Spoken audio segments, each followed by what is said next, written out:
Every industry has its controversies, and popular culture is no stranger to this. We have controversial movies, contentious actors, and polarising stories, so it should come as no surprise to say that we've had our fair share of controversial action figures over the years as well. Some of these figures are controversial for offending certain groups of the population, others for safety reasons, and many for simply being poorly conceived ideas that should never have been marketed to children in the first place. And in today's video, we're going to take a look at some of the most controversial action figures ever made and explore their often scandalous backstories. Stay tuned. Come with me, toy fans. Hey toy fans, my name is Tony and welcome back to the Analog Toys YouTube channel. And kicking us off in the number 10 slot is Steve the Tramp from the Playmates Dick Tracy line. Steve the Tramp is a character from the Dick Tracy newspaper strip who was first introduced in September 1932. Decades later, the character made a brief appearance in the Warren Beatty Dick Tracy film, produced by the Disney-owned Touchstone Pictures. Playmates Toys, meanwhile, were looking to capitalise on their recent success with their Teenage Mutant Ninja Turtles toy line, so they secured the rights to produce Dick Tracy action figures based on the movie. As part of this line of toys, Playmates made a figure of Steve the Tramp, and the packaging noted that you'll smell him before you see him, and that he would use and abuse any young helpless prey he comes across. Homeless advocacy groups led by the soon-to-be famous Reverend Christopher Rose organised demonstrations outside toy stores, and while Disney initially defended the toy, they eventually bowed to the pressure and Steve the Tramp was kicked to the curb. What are you doing? At number 9 we have the Japanese Imperial soldier from the G.I. Joe line. When Hasbro's original 12-inch G.I. Joe first burst onto the scene in 1964, it was a huge success, and for the first 2 years of release, all the figures and outfits were based on the four main branches of the US military: the Army, Navy, Air Force and Marines. Then in 1966, Hasbro released the Action Soldiers of the World, which was a range of 6 figures that represented a variety of international soldiers that fought in World War II. One such figure was the Japanese soldier, who came dressed in his Imperial Army uniform and who was armed with a rifle, a pistol and a sword bayonet. While I'm uncertain if this figure caused any controversy when it was released in the United States, it did cause concern for the British Palitoy company, who were looking to bring this line of figures into the Action Man range. No, I think what we wanted to do was keep away from any unpleasant sort of conflicts. But a Japanese soldier, I think, was, with all the connotations of the war that brought with it, we never thought we'd do that. Subsequently, Palitoy opted to bring the other 5 soldiers of the world into the Action Man line, but they swapped out the Japanese Imperial soldier for the American Green Beret. The next figure on our list is controversial for all the right reasons, and that is Kenner's original 3 3/4 inch Boba Fett action figure from Star Wars. When Kenner first announced this figure as a mail-away offering, the company advertised that the figure would come with a rocket-firing backpack feature. Very unfortunately though, while they were developing this figure, a child died after choking on a plastic missile launch from a Mattel-made Battlestar Galactica toy. Following this tragic incident, the Toy Manufacturers Association drafted rules that eventually were adopted by the Consumer Product Safety Commission, to the effect that no small parts, such as Boba Fett and Mattel missiles, can be launched by a toy. This left a lot of children disappointed when they opened the white mailer box carrying their exciting new Boba Fett figure, and they read the notice, explaining that the rocket firing feature they were so eager to try out had been removed for safety reasons. Like sometimes computers can explode, can they not? No. Coming in at number 7, we have the Kenner Alien. In 1979, Kenner was still riding high on the success of their Star Wars license, so the company decided to jump onto the next big sci-fi franchise coming into theatres. There was only one problem. Ridley Scott's Alien was an R-rated movie, and the creature was terrifying. Despite Kenner's best efforts and a beautifully designed toy, sales were very poor. Parents thought the alien was too scary, and due to the R rating, most children couldn't see the movie, and thus they weren't bugging their parents to buy them the toy. As a result, retail sales were bad, which has made the Kenner Alien a highly desired piece for today's vintage collectors, because the limited production run at the time has made the toy extremely rare.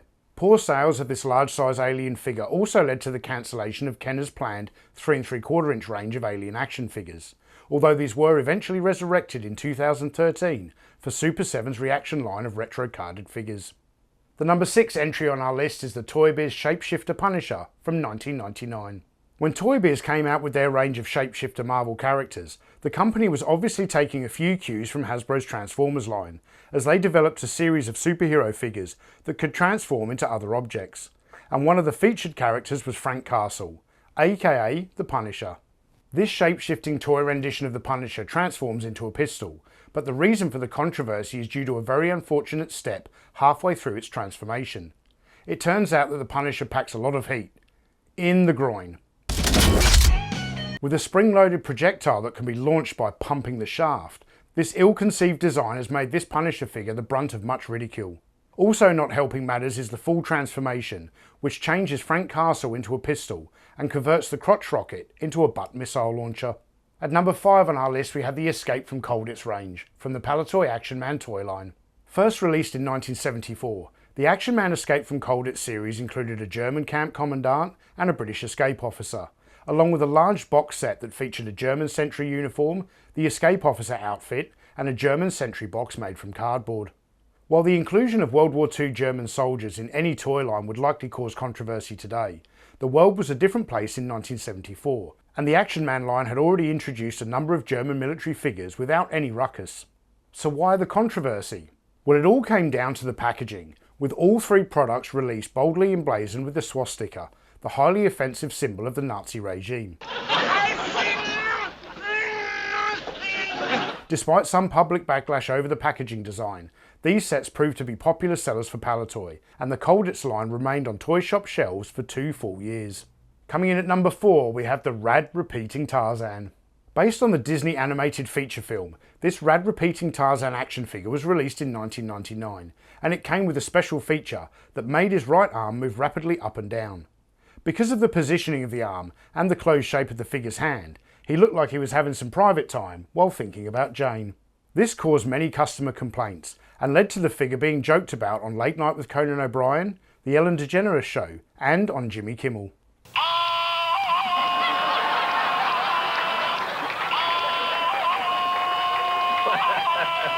While I do understand the ridicule surrounding this figure, I guess the people complaining at the time didn't remember Mego's CB McCall line. As we get closer to the top slot, the number 3 entry is Zartan, the Master of Disguise from the G.I. Joe A Real American Hero toy line. Back in 1984, this popular villain action figure came boxed with his swamp skier vehicle, and as with all G.I. Joe characters released at the time, his file card was printed on the back of the packaging, and herein lies the controversy. Zartan's file card describes him as an extreme paranoid schizophrenic, with the packaging also mentioning the character's multiple personalities. This caused mental health experts to speak out, stating that the action figure reinforced public misconceptions about the mentally ill because it depicted the toy as a person who is violent in nature. G.I. Joe manufacturer Hasbro apologised for its insensitivity, changed the packaging and made a large donation to mental health research, with the company vice president at the time calling it poor judgment. Milk was a bad choice. Coming in at number 2, we have the Max Effects Freddy from Matchbox Toys. The planned Max Effects toy line was centred around the character of Max, a makeup and special effects artist who could adopt the powers of various movie monsters when he donned their identities, and he would use these powers to fight crime. Released in 1989, the first and only Max Effects figure ever released came with a costume to transform the figure into Freddy Krueger, the villain of the Nightmare on Elm Street horror movies. This was a terrific concept for a toy line, and Matchbox did have plans to release other sets, including Dracula, Frankenstein and the Alien. They even produced a television commercial to promote the new concept. But these plans were all aborted following the backlash surrounding Matchbox's Freddy Krueger doll that was released the same year. This ill-fated decision to produce a talking doll, based on a serial-killing horror movie character, caused huge public outcry, with religious groups urging parents to boycott Matchbox products. And since the majority of the public could not discern the difference between the talking Freddy doll and the Max Effects action figure, Matchbox ceased all further development of that line as well. Welcome to Elm Street. So coming in at number 1, we have the most controversial action figure of all time, Nomad from Coleco's Rambo and the Force of Freedom toy line. Making an action figure based around the uber-violent Rambo franchise was already a controversial move, but toy manufacturer Coleco got around that problem by basing the figures on the characters that appeared in a spin-off cartoon called Rambo, the Force of Freedom. The initial range was quite ambitious, featuring 12 action figures, 4 vehicles and 1 large playset. This was a toy line brimming with guns, ammo and testosterone, yet one character in particular caused more controversy than any other. Protesting Muslim groups felt that Nomad, the Middle Eastern terrorist, was an overtly racist stereotype, and they successfully lobbied for the character to be dropped from the line. So Nomad remains the only Series 1 figure not to be re-released for the second series. Controversy seemed to perpetually surround Rambo-themed products that were aimed at children, with 1985's Rambo lunchbox being the last metal lunchbox ever produced for kids. By the mid-80s, overzealous religious groups were getting nervous about anything in pop culture that had the possibility of turning children violent, and the Rambo lunchbox became a casualty of their widespread fear. Concerned that kids would use metal lunchboxes as weapons in playground fights, these beloved childhood mainstays were effectively outlawed and replaced in following years by cheaper and safer plastic substitutes. In fact, the entire concept of Coleco making toys based on Rambo caused significant uproar, with various groups turning up at the Coleco headquarters to protest against war-themed toys. So for being known as the most contentious character in this very polemic toy line, Nomad deservedly earned his spot as the #1 most controversial action figure on this list. So thank you all for watching, and if you enjoyed this video, you can click the links up here to check out some of our other top 10 countdowns, or subscribe to the channel by clicking here, or consider supporting us on Patreon, where you'll get access to hours of exclusive content. I'm Tony from Analog Toys, and I'll see you in the next video.